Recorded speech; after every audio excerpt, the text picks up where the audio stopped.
outlook then, sir, in terms of inflation? Because inflation, we've just had the numbers come out today, 9.59% versus 9.99% earlier.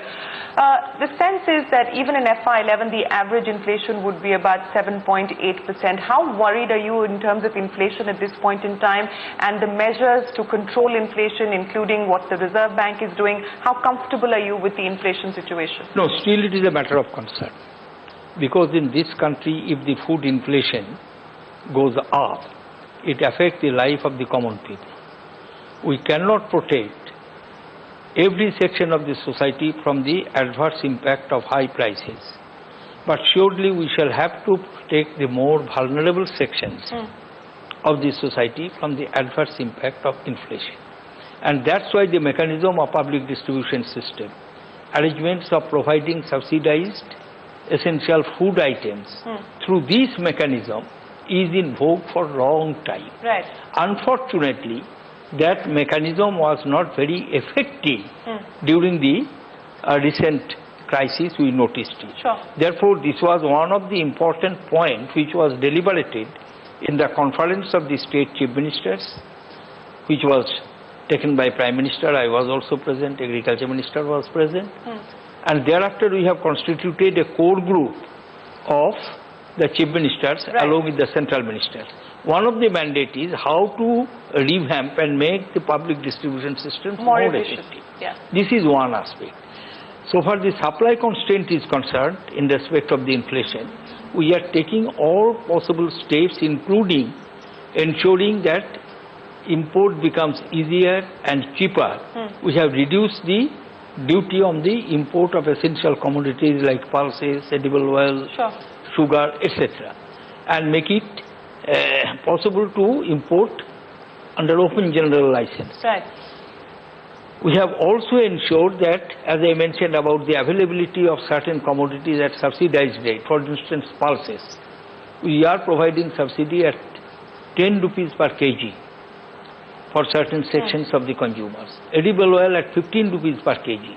But these can be distributed to the weaker sections of the society through that mechanism and which must be made effective. But sir, 9.59% so far the other part is concerned, I'm coming to that. So far the other part is concerned from the monetary policy, I think the appropriate monetary policy is being taken, and fiscal policy, monetary policy are worked out in close cooperation with the Reserve Bank. Average annual rate will come down substantially, to my mind. What is the number you're working with? No, I think it would not be more than 4.5% to 5%. Okay. I hope so, but I cannot say. It depends to some extent on what would be the monsoon. I'm talking of the annual average rate of inflation. 12 months average rate of inflation. What is the feedback that you're getting on the monsoon front? Because that will play a key factor. What the Met Department seems to be saying at this point in time is that no likelihood of it being deficient. Are you betting on that? No, monsoon is the real finance minister of this country. Please keep it in mind. Therefore, we shall have to keep in, but the first prediction is encouraging, that they are saying that it would be normal. Okay, let me move away from inflation and interest rates and talk to you about another issue which the Finance Ministry got involved with, and that was the battle between SEBI and the IRDA over ULIPs. You've gone on record to say that you don't favor entry loads as far as financial products are concerned, and that really is the heart of this current battle. A, were you disappointed with how publicly this battle was fought between two regulators? And B, where do we actually see this headed? Of course, the matter is now in court, but what is your own view and your own assessment? My comment is that I am fully aware of what is happening, and I am confident I shall be able to sort it out shortly. And the FSDC, sir, the super regulator, which could perhaps help in situations like we just saw between SEBI and IRDA. Let me see in what way I can resolve this present impasse. But you are still directly involved in looking at breaking this present impasse, sir? You know, after all, the regulators are created by the Act of Parliament. Yeah. They have their responsibilities, they have their authority. How do they function is to be looked into in the larger national interest. Therefore, I have no intention of interfering with the functioning and autonomy of the regulators which are being provided by Act. At the same time, we shall have to see, as a government we are accountable to the people, we shall have to see that they function within the parameters set in the law. Okay. This much, I would not like to elaborate more. All right. I know we're running out of time, so let me very quickly ask you, Mr. Mukherjee, you know, the last time we had this conversation, you said that inflation was enemy number one as far as you were concerned. Have things really changed, or does inflation continue to be enemy number one for you on the economic front? No, inflation, no, I will not describe the problems as enemy. These are the problems, these are the areas of concern, but these are inevitable. In a growing economy, these are inevitable. We shall have to tackle it. We shall have to tackle the problem of inflation. We shall have to tackle the problem of fiscal consolidation, and we shall have to ensure that managing the fiscal consolidation, controlling the inflation, we shall have to achieve the higher growth which are absolutely essential, and growth I mean inclusive growth, which are absolutely essential for the betterment of the people of the So on target to achieve an 8+% growth, sir? I am confident. We will have that, what I projected in the budget, 8.5%. Yes. And I think it would be possible to have it. And if you look at the growth scenario after the crisis, though we injected substantial quantum of money, around 3% of GDP, as stimulus package in various installments, but it achieved the objective of arresting the further deterioration. In the last quarter of 2008-9, the GDP growth was 5.8%. To prevent the further deterioration and thereafter to move upwards, which you found that it in the second quarter of 2009-10 it reached very high. Third quarter it came down to 6% because of the adverse impact of monsoon. Fourth quarter figure will be available, but I am confident that it would not be less than what I have projected, 7 point plus. One quick question. Therefore, what I am talking of, that I am confident it would be possible for 2010-11 to achieve the growth of 8.5%. One quick question on the export front, given what we are seeing in Europe and also the fact that the rupee has been appreciating, sir. We spoke with the Commerce Ministry yesterday. So far exports are concerned, the positive trend is visible now. And you will notice, when I presented my interim budget, there also I emphasized on the diversification of market, export market. Because our export destination was substantially towards Europe and North America. Of course, along with that, Japan.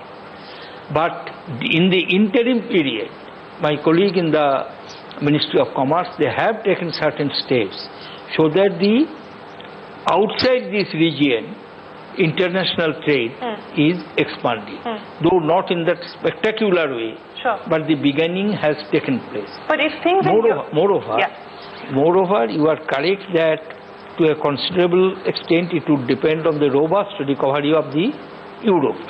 North American recovery is more or less on the path. Let us not have any problem.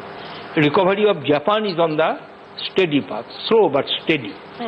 Question is of Europe, and I do believe that Europe would be able to overcome the present crisis. So if the situation doesn't improve in Europe, you do now have a little bit of extra elbow room. Can we expect any stops for the export sector if indeed we don't see a pickup really in Europe? You know, I am not making any commitment at this juncture because that situation has not arisen. But always when a situation arises, it is the job of the policymaker to respond, policymaker and administrator to respond the situation prevailing at that point of time. But we cannot simply announce any predetermined approach. As and when situation develops, we respond to it. A quick question, sir, on the update as far as the GST is concerned. I understand the empowered group of ministers will be meeting, state finance ministers will be meeting on the 21st of May. What is the update as far as the GST is concerned? What I requested, today I had a meeting with the state chairman of the empowered committee of state finance ministers, Dr. Asim Dasgupta of West Bengal, and I requested him that when he meets his colleagues in the empowered finance ministers, that he should take into account the responses which we have made to their first discussion paper, the suggestions which we want to have, the target date which we have announced in the budget that from the next financial year we should have it. Lot of work is to be done from our side, from their side. We should work in close cooperation, and certain exercises are to be made parallel so that we can reach the target. We understand a fourth list is being determining factors are there. What I have suggested to him, the level of we want common threshold level. We want uniform rate. We want revenue neutrality. And I conveyed through him, and when I will have interaction with the state finance ministers, and subsequently I may have to meet the chief ministers also, I will assure them that the states will not lose. Even in the Finance Commission, an arrangement of the compensation has been made, so they need not be unusually worried over it. But when we move from one system to another system, in that transition period there will be some teething problems, so which we will be able to sort it out. We're already at the halfway point as far as this year I is concerned. I am not measuring in that way. Please understand the point. This thing is to be achieved.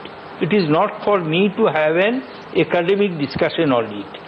If I want to have these major tax reforms, I shall have to carry all 28 plus states with me. Sure. Therefore, I am to address their concern.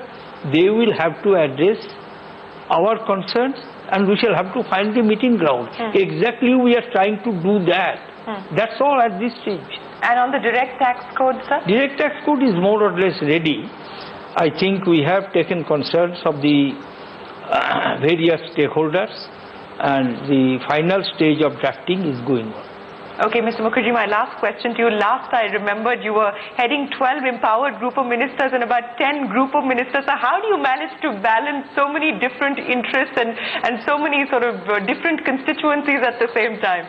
No, you know, one is to do certain jobs, and when you are entrusted with a job, you have no option but to do it, and to do it to the best of your capabilities. I am just trying to do that. It is nothing.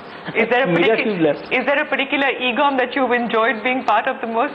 No, I enjoy every work whichever is assigned to me. Well, we hope you continue to enjoy it. So many thanks for speaking to us on CNBC TV 18. It's been a pleasure having you on the show. Thank you very much. Thank you.